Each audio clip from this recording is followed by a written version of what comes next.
Fate Likes to Play by Sierra Steinbrecher. Chapter 21. Flying.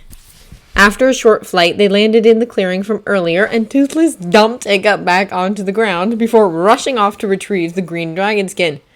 Ow! Toothless, why'd you... And she was back, skin in her mouth. He examined the dangling hide. Is that how you did it? She nodded. Is it a dragon thing? She tilted her head to the side as if she didn't quite understand the question. Truth was, she didn't know how to answer it without giving away what she was, and that part of the secret was for the day after tomorrow. She dropped the skin into his outstretched hands and lowered herself to the ground again, motioning with her tail for him to get on.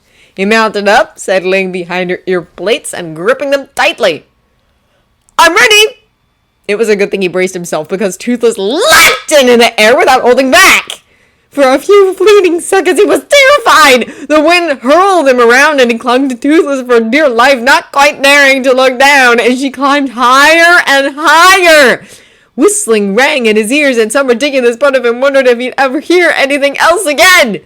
The rest was too busy trying to keep him on her back and not on its way to a reunion with the ground. And then it was finished. The whistling lessened enough so he could hear himself think again, and the wind decided to just pull at his clothes. He eased his grip on the ear plates and looked around. They must have been at least 100 feet up. The trees weren't too far below them, so he could make out some individual trees, but it was high enough that they just looked like masses of green. Toothless warbled a question at him. I'm fine, love. I'm more than fine, actually, he replied, looking around more attentively. This is amazing! The whole sky was painted in warm colors, bright and strong. The sky grew bright from the dark purple to the east, lightening until it lost all the blue to the red that halted just above the ball of molten white. It was as if someone had drawn a line across the sky, because everything above that line was red, while everything underneath it was an almost yellow-orange. A few clouds littered the line, adding dashes of dusky purple to the border and letting the two colors mix along their edges, creating dozens of shades of orange.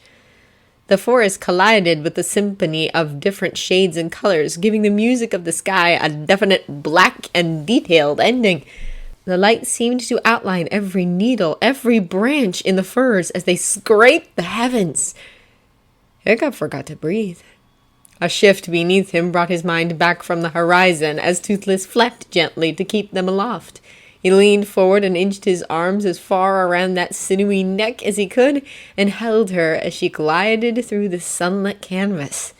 The sun fell behind the trees as they glided back towards the castle, and while traces of color still lingered, most of the sky adopted a deep purple with black creeping up from the east. Hiccup rose from his position where he rested his cheek against Toothless's scaly neck when she chirped at him softly. They were almost back at the castle, and she didn't want him to miss the view. And what a view it was! An earthbound constellation built of torches, lights from windows, and watchtower fires outlined the castle in its full glory of turrets, balconies, and sturdy wall. As they flew closer, more of the castle became visible. The torches extended their halos of fire to the walls they were mounted on, making the rough stone gleam like polished marble.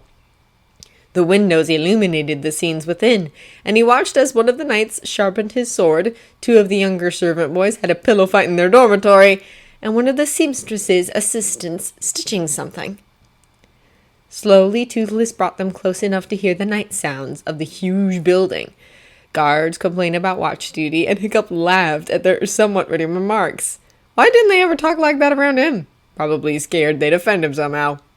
But then two more voices broke through the normal sounds of the night, a man and woman yelling at each other, and it sounded suspiciously like Hubert and Clarice.